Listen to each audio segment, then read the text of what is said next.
मित्रों, बेईमानी का धन खाने वालों को भगवान कौन सा दंड देते हैं? तो दोस्तों, बहुत समय पहले की बात है। काशी नगर में एक सेठ रहता था। नाम था सेठ हरिप्रसाद। बाहर से वह बहुत धार्मिक और भले व्यक्ति के रूप में जाना जाता था। मंदिरों में दान देता, साधुओं को भोजन कराता और कथा भागवत का आयोजन करता। लेकिन असलियत में वह बहुत बड़ा बेईमान था। वह अपने व्यापार में तौल तोल में गड़बड़ी करता, मजदूरों को पूरी मजदूरी नहीं देता और कर चोरी करके सरकार को धोखा देता था। उस सेठ का कहना था कि धर्म कर्म दिखावे के लिए होता है, असली जीवन में चतुराई ही चलती है। एक दिन नगर में एक वृद्ध साधु आए। उनका तेज अत्यंत अद्भुत था। उन्होंने नगर के चौक में बैठकर प्रवचन देना शुरू किया, जिसमें वे एक ही बात बार बार कहते, जो बेईमानी का धन खाता है उसका अंत अत्यंत दुखद होता है। भगवान उसे केवल धन से नहीं, आत्मा की शांति और परिवार की सुख शांति से भी वंचित कर देते हैं।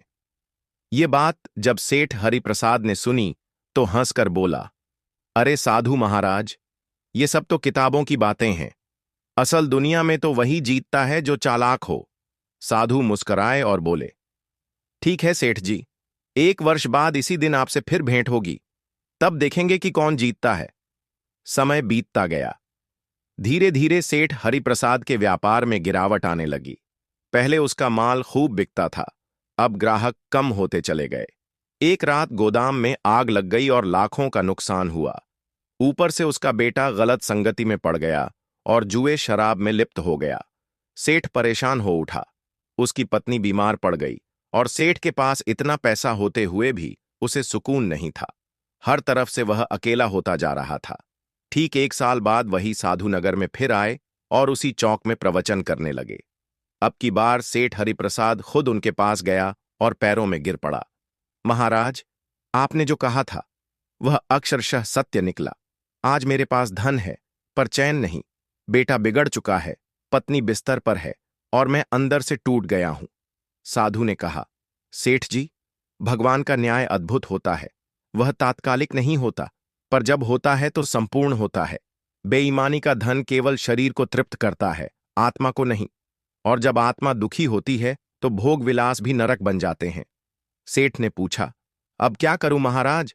साधु बोले, सच्चे मन से प्रायश्चित करो। बेईमानी से जो कमाया है उसका यथासंभव भाग जरूरतमंदों को लौटाओ। श्रम करने वालों को उनका हक दो और जीवन में ईमानदारी का व्रत लो। सेठ ने उसी दिन से अपनी गलती मानी, सारा हिसाब सुधारा, मजदूरों को बोनस दिया और बहुत सा धन गरीबों को दान कर दिया। धीरे धीरे उसका जीवन सुधरने लगा। बेटा भी वापस घर आ गया और पत्नी की तबीयत भी ठीक होने लगी। इस पूरी कहानी से सीख यह मिलती है कि जो व्यक्ति बेईमानी का धन खाता है उसे भगवान धन से नहीं, आत्मा की शांति और पारिवारिक सुख से वंचित कर देते हैं। लेकिन सच्चे हृदय से किया गया प्रायश्चित हर पाप का प्रायश्चित होता है।